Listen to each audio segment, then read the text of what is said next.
Hello friends. स्वागत है आपका हमारे यूट्यूब चैनल आर के हिंदी कहानियों में। आज की कहानी है जिंदगी का गणित। जिंदगी का गणित सीधा और सरल नहीं होता, वो बहुत उलझा हुआ और विचित्र होता है। रमा को लगा था सब कुछ ठीक ठाक हो गया है, जिंदगी के गणितीय नतीजे सहज निकल आएंगे। उसने चाहा था कि वो कम से कम शादी से पहले बीए पास कर ले। वो कर लिया। फिर उसने चाहा कि अपने पैरों पर खड़े होने के लिए कोई हुनर सीख ले। उसने फैशन डिजाइनिंग का कोर्स किया और उसमें भी महारत हासिल कर ली। फिर उसने चाहा किसी मनमोहक व्यक्तित्व वाले युवक से उसकी शादी हो जाए, वो उसे खूब प्यार करे और वो भी उसमें डूब डूब जाए। दोनों जीवन भर मस्ती मारे और मजा करें। ये भी हुआ। विनोद से उसके रिश्ते की बात चली और उन लोगों ने उसे देखकर पसंद कर लिया। वो भी विनोद को पाकर प्रसन्न और संतुष्ट हो गई। पर शादी हुए 2 साल गुजरे थे। 7-8 माह का एक सुंदर सा बच्चा भी हो गया था। वो सब कुछ छोड़ छाड़ कर और भूल भाल कर अपनी जिंदगी को भरपूर जी रही थी। दिन रात उसी में खोई रहती थी। वो पहले एक रेडीमेड वस्त्रों की निर्यातक कंपनी में काम करती थी। जब उसकी शादी हुई उस वक्त इस धंधे में काफी गिरावट चल रही थी। इसीलिए उस नौकरी को छोड़ते हुए उसे कतई दुख नहीं हुआ। कंपनी ने भी राहत की सांस ली। परंतु जैसे ही इधर फिर कारोबार चमका और विदेशों में भारतीय वस्त्रों की मांग होने लगी, इस व्यापार में पहले से मौजूद कंपनियों ने अपने हाथ आजमाने शुरू कर दिए। राहुल इसी सिलसिले में कंपनी मैनेजर द्वारा बताए पते पर रमा के पास आया था। उमेश जी आपके डिजाइनों के प्रशंसक हैं। वो चाहते हैं आप फिर से नौकरी शुरू कर लें। वेतन के बारे में आप जो उपयुक्त समझे निसंकोच कहें, मैं साहब को बता दूंगा। मैडम, हम चाहते हैं कि आप इनकार ना करें, इसीलिए कि हमारा भविष्य भी कंपनी के भविष्य से जुड़ा हुआ है। अगर कंपनी उन्नति करेगी तो हम भी आगे बढ़ेंगे, वरना हम भी बेकारों की भीड़ के साथ सड़क पर आ जाएंगे। आप अच्छी तरह जानती हैं, 4 पैसे कंपनी कमाएगी तभी 1 पैसा हमें वेतन के रूप में देगी। व्यापारिक संस्थानों में आदमी कितना मतलबी और कामकाजी हो जाता है। राहुल रमा को इसी का जीता जागता प्रतिनिधि लगा था। एकदम मतलब की और कामकाजी बात सीधे और साफ शब्दों में कहने वाला। रमा ने उसकी तरफ गौर से देखा। आकर्षक व्यक्तित्व और लंबी कदकाठी का भरा पूरा नौजवान। वो कई पलों तक उसे अपलक ताकती रह गई। उमेश जी को मेरी ओर से धन्यवाद कहिएगा। उनके शब्दों की मैं बहुत कद्र करती हूँ। उनका कहा टालना नहीं चाहती, पर पहले मैं अपने फैसले स्वयं करती थी। अब पति की सहमति जरूरी है। वो शाम को आएंगे, उनसे बात करके कल उमेश जी को फोन करूंगी। असल में हमारा बच्चा बहुत छोटा है और हमारे घर में उसकी देखभाल के लिए कोई है नहीं। चाय पीते हुए रमा ने बताया तो राहुल कुछ मायूस हुआ। उसकी ये मायूसी रमा से छिपी नहीं रही। कंपनी में सभी आपके डिजाइनों की तारीफ अब तक करते हैं। अरसे तक बेकार रहने के बाद इस कंपनी ने मुझे नौकरी पर रखा है। अगर कामयाबी नहीं मिली तो आप जानती हैं, कंपनी मुझे निकाल भी सकती है। जाने क्यों रमा के भीतर उस युवक के प्रति सहानुभूति सी उभर आई। उसे लगा वो भीतर से पिघलने लगी है। किसी किसी आदमी में कितना अपनापन झलकता है। अपने आप को संभाल कर रमा ने एक व्यक्तिगत सा सवाल कर दिया। इससे पहले आप कहाँ थे? कहीं नहीं, सड़क पर था। वो झेंपते हुए मुस्कुराया। बम्बई में अपने बड़े भाई के पास रहकर ये कोर्स किया, वहीं नौकरी कर सकता था, परंतु भाभी का स्वभाव बहुत तीखा था। फिर हमारे पास सिर्फ एक कमरा था, मैं रसोई में सोता था और कोई जगह ही नहीं थी। भैया तो कुछ नहीं कहते थे, पर भाभी बिगड़ती रहती थी। शायद सही भी था। यही दिन थे उनके खेलने खाने के, और उसमें मैं बाधक था। वो चाहती थी कि मैं कहीं और जाकर नौकरी करूं, जिससे उनके साथ रहना ना हो। मजबूरन दिल्ली आया। 3-4 महीने से यहीं हूँ। हमेशा तनाव में ही रहता हूँ। लेकिन आप तो बहुत स्मार्ट युवक हैं, अच्छा व्यवसाय कर सकते हैं। आप भी मेरा मजाक बनाने लगी, ये उम्मीद नहीं थी। कंपनी की अन्य लड़कियां भी यही कहकर मेरा मजाक उड़ाती हैं। मुझे सफलता की जगह असफलता ही हाथ लगती है। पिछले महीने भी मैं ज्यादा व्यवसाय नहीं कर पाया था। तब उमेश जी ने बहुत डांट पिलाई थी। इतनी डांट तो मैंने अपने माँ बाप और अध्यापकों से भी नहीं खाई। नौकरी में कितना जलील होना पड़ता है ये मैं अब जान रहा हूँ। मुस्कुरा दी रमा। हौसला रखिए, ऐसा होता रहता है। ऊपर से जो हर वक्त मुस्कुराते दिखाई देते हैं, भीतर से वो उतने खुश नहीं होते। बाहर से जो बहुत संतुष्ट नजर आते हैं, भीतर से वो उतने ही परेशान और असंतुष्ट होते हैं। ये जीवन का एक कठोर सत्य है। चलते चलते राहुल ने नमस्कार करते हुए जब कृतज्ञ नजरों से रमा की ओर देखा तो वो सहसा आरक्त हो उठी। बेधड़क आंखों में आंखें डालकर अपनी बात कह सकने की सामर्थ्य रखने वाली रमा को न जाने क्या हो गया कि वो छुई मुई की तरह सकुचा गई और उसकी पलकें झुक गईं। आप मेरी धृष्टता को क्षमा करें। जरूर आपका बच्चा आपकी तरह बेहद सुंदर होगा। क्या मैं एक नजर उसे देख सकता हूँ? दरवाजे पर ठिठके राहुल के पांव वो देख रही थी और आवाज की थरथराहट अपने कानों में अनुभव कर रही थी। रमा तुरंत शयन कक्ष में चली गई और पालने में सो रहे अपने बच्चे को उठा लाई। अरे, कितना सुंदर और प्यारा बच्चा है। लपक कर वो बाहर फुलवारी में खिले एक गुलाब के फूल को तोड़ लाया और रमा के आंचल में सोए बच्चे पर हौले से रख दिया। फिर उसने झुककर उसके नरम गालों को चूम लिया तो बच्चा हल्के से कुनमुनाया। जेब से 50 रुपए का नोट उस बच्चे की नन्ही मुट्ठी में वो देने लगा तो रमा बिगड़ी। ये क्या कर रहे हैं आप? ये हमारे और इस बच्चे के बीच का अनुबंध है। आपको बीच में बोलने का हक नहीं है रमा जी। कहकर वो मुस्कुराया। ये आदमी तो कोई जादूगर है। कंपनी की अन्य लड़कियों को तो इसने दीवाना बना रखा होगा। रमा पल भर में न जाने क्या क्या सोच गई। अभी आई कहकर वो बच्चे को पालने में लिटाकर फिर वहां आ गई। परंतु अब राहुल बाहर जाने को उद्यत था। उसे बाहर फाटक तक छोड़ने गई तो उसने पलटकर रमा को हाथ जोड़कर नमस्कार किया और हौले से मुस्कुराकर हिचकते हुए कहा, ये तो अशिष्टता ही होगी कि पहली ही मुलाकात में मैं आपसे इतनी छूट ले लूं। लेकिन कहना भी जरूरी है। रमा एकाएक घबरा गई। बाप रे, ये क्या हो गया? क्या कहने जा रहा है राहुल? कहीं मेरे मन की कमजोरी इसने भांप तो नहीं ली?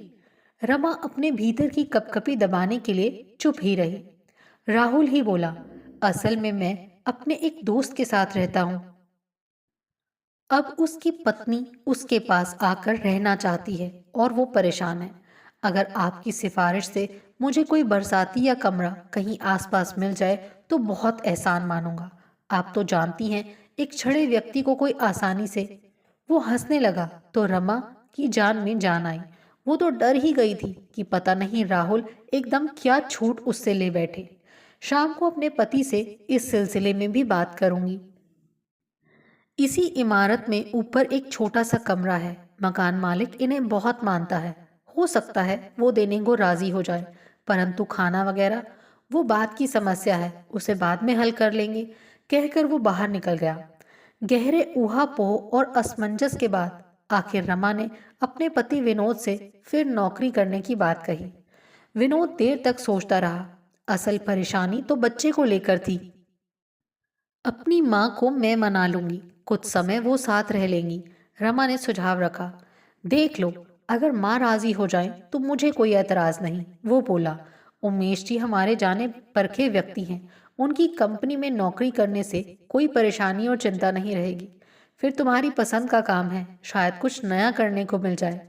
राहुल के लिए ऊपर का कमरा दिलवाने की बात जानबूझकर रमा ने उस वक्त नहीं कही। पता नहीं विनोद इस बात को किस रूप में ले। दूसरे दिन वो बच्चे के साथ माँ के पास चली गई और माँ को मनाकर साथ ले आई। विनोद भी तनाव मुक्त हो गया। रमा ने फिर से नौकरी आरंभ कर दी। पुराने कर्मचारी उसकी वापसी से प्रसन्न हुए, पर राहुल तो बेहद उत्साहित हो उठा। आपने मेरी बात रख ली, मेरा मान रखा, इसके लिए किन शब्दों में आभार व्यक्त करूं? रमा सोचने लगी, ये आदमी है या मिस्री की डली? कितनी गजब की चाशनी है इसके शब्दों में। कितने भी तीखे डंक वाली मधुमक्खी क्यों ना हो, इस डली पर मंडराने ही लगे। एक दिन उमेश जी ने कहा था, कंपनी में बहुत से लोग आए गए, पर राहुल जैसा होनहार व्यक्ति पहले नहीं आया।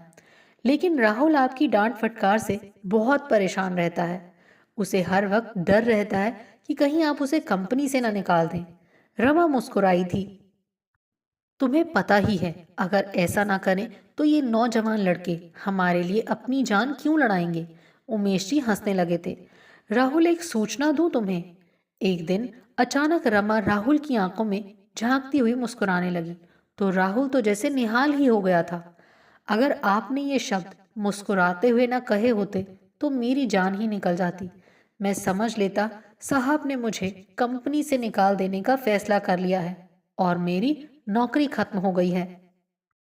आप उमेश जी से इतने आतंकित क्यों रहते हैं? वो तो बहुत कुशल मैनेजर हैं, व्यक्ति की कीमत जानते हैं, आदमी की गहरी परख है उन्हें, और वो आपको बहुत पसंद करते हैं। क्यों सुबह सुबह मेरा मजाक बना रही हैं? वो हंसा। उमेश जी और मुझे पसंद करते हैं। कहीं कैक्टस में भी हरे पत्ते आते हैं? उसमें तो चारों तरफ सिर्फ तीखे कांटे ही होते हैं चुभने के लिए। नहीं, ऐसा नहीं है, वो बोली। वो तुम्हें बहुत पसंद करते हैं। उन्हें छोड़िए रमा जी, अपने को तो अगर आप भी थोड़ा सा पसंद करें तो जिंदगी में बहुत कुछ जैसे पा जाऊं। उसने पूछा। क्या सूचना थी? हमारे ऊपर वाला वो एक छोटा कमरा आपको मिलना तय हो गया है। 500 रुपये किराया होगा, मंजूर? रमा ने कहा तो राहुल ने अति उत्साह में आकर उसका हाथ ही पकड़ लिया। बहुत बहुत, कहता कहता वो रुक गया। उसे अपनी गलती का एहसास हुआ तो तुरंत छोड़ दिया। क्षमा करें रमा जी, मैं सचमुच कमरे को लेकर इतना परेशान था कि आप अंदाजा भी नहीं लगा सकती। कंपनी के काम के बाद मैं अपना सारा समय कमरा खोजने में लगा देता था। आपने आप समझ नहीं सकती मेरी कितनी बड़ी मदद की है। इसके लिए किन शब्दों में। कल से आ जाना, रमा ने झेंपते हुए कहा। किसी किसी आदमी की छुअन में इतनी बिजली होती है कि सारा शरीर शरीर का रोम रोम झंझना उठता है। रग रग में न जाने क्या बहने लगता है कि अपने आप को समेट पाना असंभव हो जाता है। पति की छुअन में भी पहले रमा को ऐसा ही प्रतीत होता था, परंतु धीरे धीरे सब कुछ बासी पड़ गया था। बल्कि अब तो पति की हर छुअन उसे एक जबरदस्ती, एक अत्याचार प्रतीत होती थी। हर रात उसे लगता था कि वो एक बलात्कार से गुजर रही है। वो जैसे विनोद को पति होने के कारण झेलती थी। उसका मन उसके साथ अब नहीं रहता था। ये क्या हो गया है, वो खुद समझ नहीं पा रही थी। माँ से अपने मन की ये गुत्थी कही तो वो हंसने लगी। पहले बच्चे के बाद ऐसा होने लगता है, कोई खास बात नहीं। औरत बढ़ जाती है अपने आदमी में और अपने बच्चे में। शुरू में वो बच्चे से अधिक जुड़ जाती है, इसीलिए पति से कटने लगती है। कुछ समय बाद सब ठीक हो जाएगा। पर ये राहुल, इसकी छुअन। रमा अपने कक्ष में बैठी देर तक झंझनाहट महसूस करती रही। राहुल ऊपर के कमरे में क्या आया, रमा को लगा जैसे उसके आसपास पूरा वसंत ही महकने लगा है। वो खुशबू भरे झोंके की तरह हर वक्त उसके बदन से जैसे अनदेखे लिपटता रहता। वो सोई विनोद के संग होती और उसे लगता राहुल उसके संग है, और न जाने उसे क्या हो जाता कि वो विनोद पर अतिरिक्त ही प्यार उड़ेल बैठती। नींद से विनोद जागकर उसे बाहों में भर लेता। क्या बात है मेरी जान, आज बहुत प्यार उमड़ रहा है। वो विनोद को कुछ कहने नहीं देती, उसे बेतहाशा चूमती चली जाती, पागलों की तरह, जैसे वो उसका पति ना हो, राहुल हो, और वो उसमें समा जाना चाहती हो। अब वो मन ही मन राहुल से बोलती बतियाती रहती, जैसे हर वक्त उसके भीतर बाहर रह रहा हो, उसके रोम रोम में बसा हुआ हो। वो अब जो भी रसोई में पकाती उसे लगता राहुल के लिए पका रही है। वो खाती या विनोद को खिलाती तो उसे लगता रहता राहुल को खिला रही है। वो अपने सामने बैठे पति को अपलक ताकती रहती, जैसे उसके पीछे राहुल को निहार रही हो। वो स्नान घर में वस्त्र उतारकर नहा रही होती तो उसे लगता रहता राहुल उसके पोर पोर को अपनी नर्म उंगलियों से छू और सहला रहा हो, और वो पानी की तरह बहने लगती। राहुल के लिए ऊपर छत पर कोई स्नान घर नहीं था। नीचे सीढ़ियां उतरकर इमारत के कर्मचारियों के लिए एक साझा स्नान घर था, जिसमें उसे नहाने की अनुमति थी। वो किसी महकते साबुन से नहाकर जब सीढ़ियां चढ़ता हुआ उसके फ्लैट के सामने से गुजरता तो अनायास ही वो जंगले में आकर खड़ी हो जाती। देर तक उसके साबुन की सुगंध हवा के साथ वो अपने भीतर फेफड़ों में महसूस करती। आदमी में भी कितनी महक होती है, आदमी की आदम महक, और वो उस महक की दीवानी, उसमें मदहोश, गाफिल। वो जानबूझकर विनोद के सामने कभी गलती से भी राहुल का जिक्र नहीं करती थी। कमरे में आ जाने के बावजूद कभी उसने विनोद के सामने उससे बात करने का प्रयास नहीं किया था, ना उसे कभी चाय या खाने पर ही बुलाया था। परंतु क्या सचमुच ऐसा था? इतना सहज और सरल। यह संख्याएं और गणितीय रेखाएं आपस में उलझ गई थी, गड़बड़ हो गई थी। उसने कभी सपने में भी कल्पना नहीं की थी कि विनोद के अलावा भी किसी अन्य पुरुष की कामना करेगी, कि उसके भीतर कोई दूसरा भी कभी इस तरह रच बस जाएगा कि वो पूरी तरह अपने आप पर से काबू खो बैठेगी। राहुल, तुम मेरा भला चाहते हो या बुरा? एक दिन उसकी चार्टर्ड बस नहीं आई थी, तो उसे राहुल के साथ ही सामान्य बस से दफ्तर जाना पड़ रहा था। वो दोनों उस समय बस स्टॉप पर खड़े थे। तुमने कैसे सोच लिया कि मैं कभी तुम्हारा बुरा भी चाह सकता हूँ?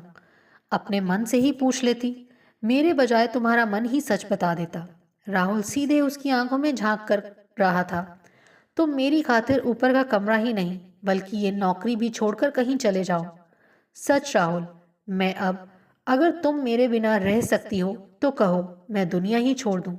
मैं तुम्हारे बिना जीवित रहने की अब कल्पना नहीं करना चाहता। उसने कहा तो रमा की पलकों पर नमी तेराई। किसी भी दिन मेरा पागलपन विनोद पर उजागर हो जाएगा, और उस दिन की कल्पना मात्र से ही मैं कांप उठती हूँ। सच बताना, मेरे बिना अब जी सकती हो तुम? चुप रह गई रमा। बस आई तो राहुल उसमें चढ़ गया। उसने रमा का हाथ पकड़कर चढ़ाना चाहा तो वो बोली, तुम जाओ, मैं आज ऑफिस नहीं जाऊंगी। कहकर वो वापस घर आ गई। माँ ने उसकी हालत देखी तो पहले तो कुछ नहीं कहा, पर जब वो अपने शयन कक्ष में बिस्तर पर तकिए में मुंह गड़ाए सिसकती रही, तो न जाने कब माँ उसके पलंग पर आ बैठी। अपने आप को संभालो बेटी, ये सब ठीक नहीं है। मैं समझ रही हूँ तू कहाँ और क्यों परेशान है। मैं आज ही राहुल से चुपचाप कह दूंगी कि वो यहाँ से नौकरी छोड़कर चला जाए। इस तरह कमजोर पड़ना अच्छा नहीं होता। बेटी, तेरा अपना घर परिवार है, संभाल अपने आप को। रमा ना जाने क्यों देर तक एक नन्ही बच्ची की तरह माँ की गोद में समाई फफकती रही, जैसे कोई उसका बहुत प्रिय खिलौना उससे छीनने की कोशिश कर रहा हो। आपको हमारी ये कहानी कैसी लगी? प्लीज़ कमेंट करके ज़रूर बताइए। अगर आप इस चैनल पर नए हैं तो इसे सब्सक्राइब करें और शेयर करें। Thank you.